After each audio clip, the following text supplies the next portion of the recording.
Hi everyone. Just want to summarize the empirical rules again and talk a little bit about how to work with the empirical rules when you're given data as opposed to a summary of the data.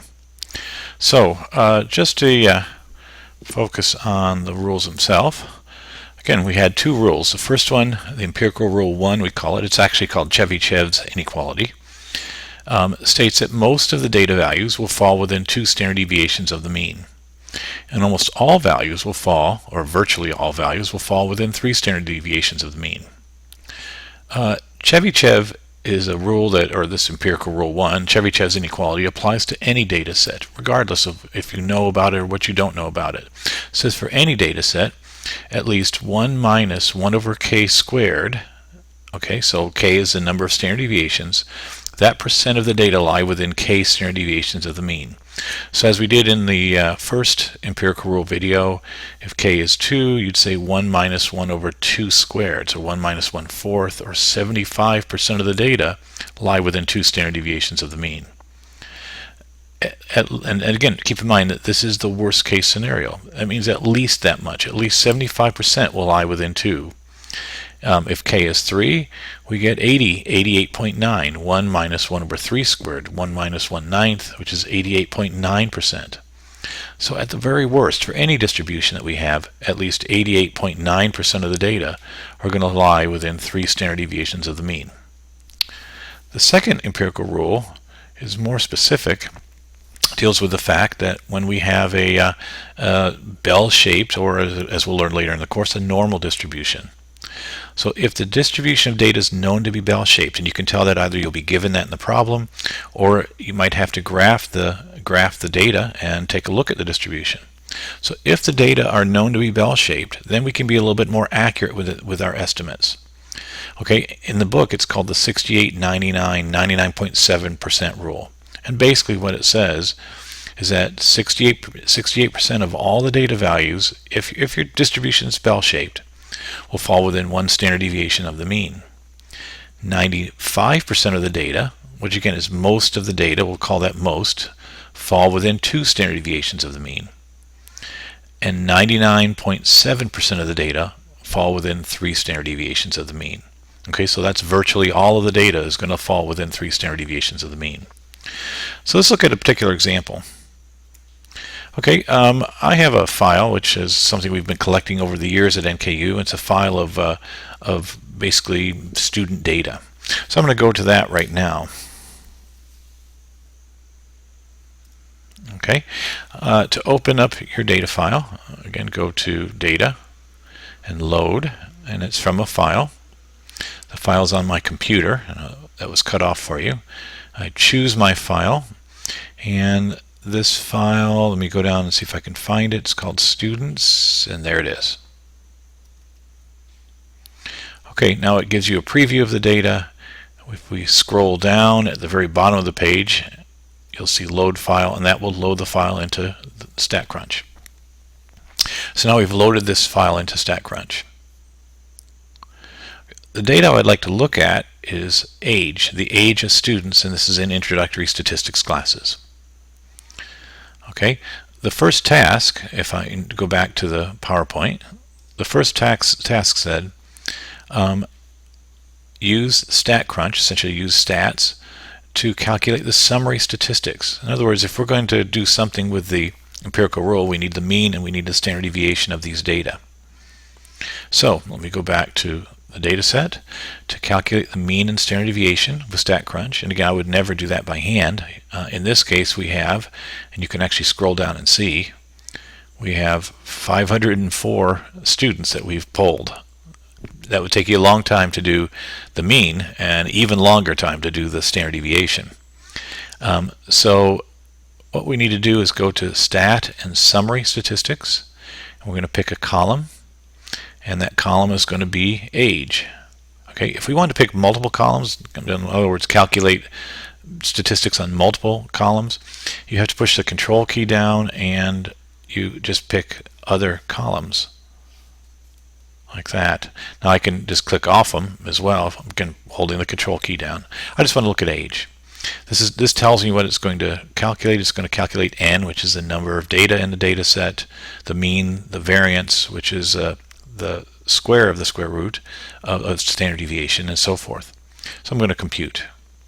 And you have this table. It's called summary statistics, and it calculates, among other things, the mean, variance, standard deviation, standard error, which we'll learn about later in the course, median, and a few other things. Okay, so on the next page, let's go back to the PowerPoint. What I've done, as I said, I wanted to calculate these data. Now, once I have the mean and standard deviation, which I do, task 1 says compute 2 intervals. Now, those might look familiar to you. The mean plus and minus 2 standard deviations. Most of the data should fall in there.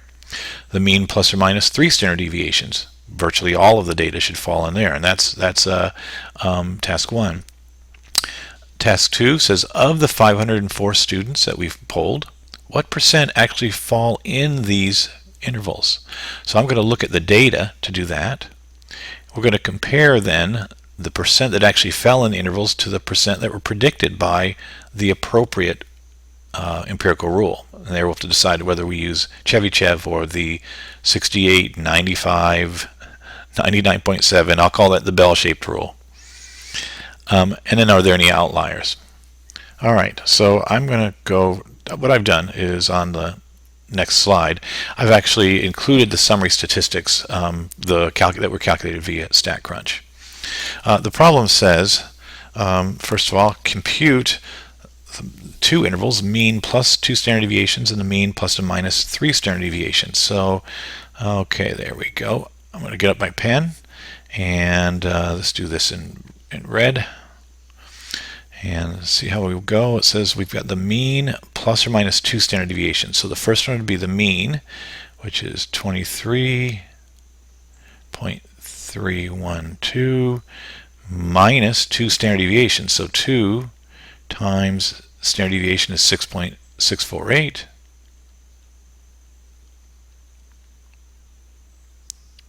When you do this, make sure that you do the multiplication first. In other words, multiply by 2 first and then subtract. That's your order of operations. When I do that, do those calculations, I get 10.016. When I do 23.312 plus 2 standard deviations, I get 36.608. And you might check those with your calculator. Okay, now as you're going to learn in this course, we don't just want you to calculate the numbers, but give me an interpretation. Okay, so based upon either empirical rule, okay, they both say that most of the data should fall within 2 standard deviations of the mean. So we can say that most of the students in introductory statistics are between 10.016 years and 36.608 years. When I do the mean plus and minus 3 standard deviations, let me go back to my pen, I get the mean plus or minus 3 standard deviations. Okay, and when I get that, I get an upper and lower interval. The lower is 3.368, and the upper end is 43.256.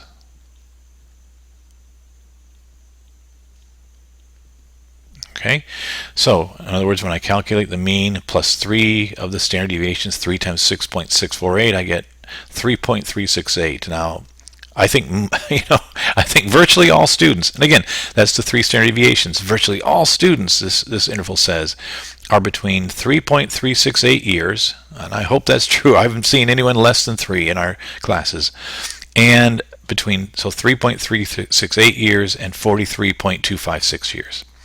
Okay, the next question says, what percent of the data fall within 2 and 3 standard deviations of the mean? That's not predicted by the rules. Let's look at the actual data. So let's go back to the data set. And what we need to do is we need to actually calculate, okay, examine the data. So I'm going to sort this data. If I go to data and I can sort it, okay, and I'm going to sort my ages in ascending, in other words from low to high, and compute. And what it does, what StatCrunch does, is it creates another column, which I'll bring over here in a minute. Oh, sorry. Another column, and there it is, sorted ages. Oh, sorry. Good. All right. So what StatCrunch did is it sorted the ages. This is the data that was the age data from over here, now sorted from low to high. All right. Now, the first interval was, let's go look back at it, 10.016 to 36.608. Now, what percent of our data, what percent of our 504 values fall in that range? The smallest is 18, remember 36.608. And we've got 504 data values. This keep going down, down, down, down. We're getting close. 36.648, right there, 472. So 472, so this is the 472nd person, to the 504th person. All of those individuals are older than 36 years of age. So let's see, what would that be? That would be, we take 471, let me get my calculator out here. We have 504 data values total. Oh. And we take away the first 471, and we're left with 33. So 33 individuals fell outside of that predicted range where most students should fall. Okay, what percent is that? Okay, well, remember what I'm interested in is I'm interested in the percent that actually fall within the data set. So 33 out of, let me go back to the PowerPoint. So what we said is that 33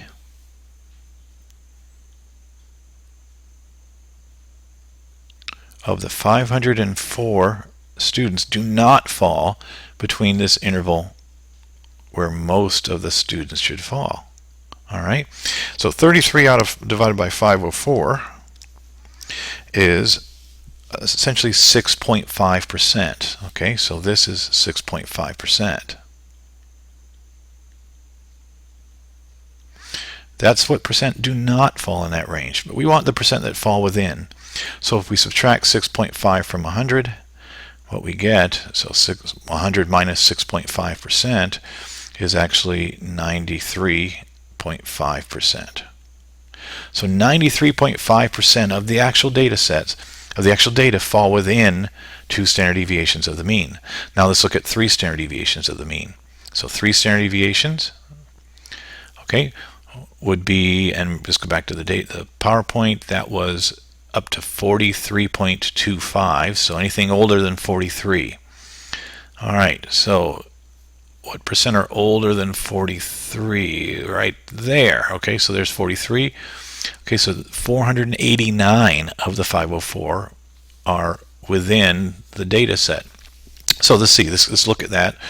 Let's say, so what we have is, going back to the PowerPoint, instead of thinking of what is not, what we'll do is we'll say what percent are within that data set.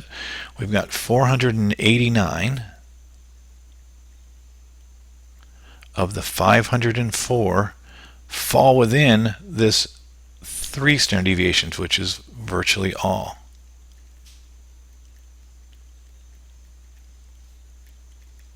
Virtually all the students should fall within that range. We have 489 out of 504. That percent is 97.02, essentially about 97%. Now, let's compare the predictions to the appropriate empirical rule. Well, first of all, we've got to decide what's the appropriate empirical rule. Let's get a graph of our data. So, go to graph. We want to get a histogram because it's quantitative data of our ages. And our ages are, let's take a look. There they are. Okay, they're not bell-shaped. They're definitely skewed in the positive direction or skewed to the right. So we want to use Chevyshev's inequality. Remember that Chebyshev is used whenever you have an unknown distribution or one that's not bell-shaped. The normal, the bell-shaped rule is when you have a bell-shaped distribution. So this is not bell-shaped, so we're going to use Chebyshev. All right, so how does it compare? Chebyshev says that at least 75% should fall within 2 standard deviations. We have, and let me go to another color, we have 93.5% actually fell within. Is that consistent with Chebyshev? Remember, Chebyshev says at least 75%. We have 93.5%. That is consistent with the predictions of Chebyshev. Lastly, Chebyshev says at least, remember, 1 minus 1 over 3 squared, so 88.9% should fall within 3 standard deviations. We have 97% fall within 3 standard deviations. Okay, so Chebyshev says at least 89%. We found 97%. Again, we are consistent, so our predictions are consistent with Chebyshev's inequality. All right. Lastly, the question is, are there any outliers? And again, I ask a sort of another question, a sort of a related question. Are these valid outliers or not? All right, let's go back to the data. An outlier is a value, again, a technical definition. There's several actually for outliers. Anything that falls more than 3 standard deviations away from the mean. We said that our limit was 43 for standard deviations. So 489 of the 504 fell within that 3 standard deviations of the mean. So that means that we have, let me do a little subtraction here, 504 total. Take away the 489 that fell within that range, we're left with 15. So 15 individuals fell outside of the 3 standard deviation interval. All right, so that says, do we have any outliers? Yes, we do. All right, let's go back to the PowerPoint. So yes, 15 of them fall outside.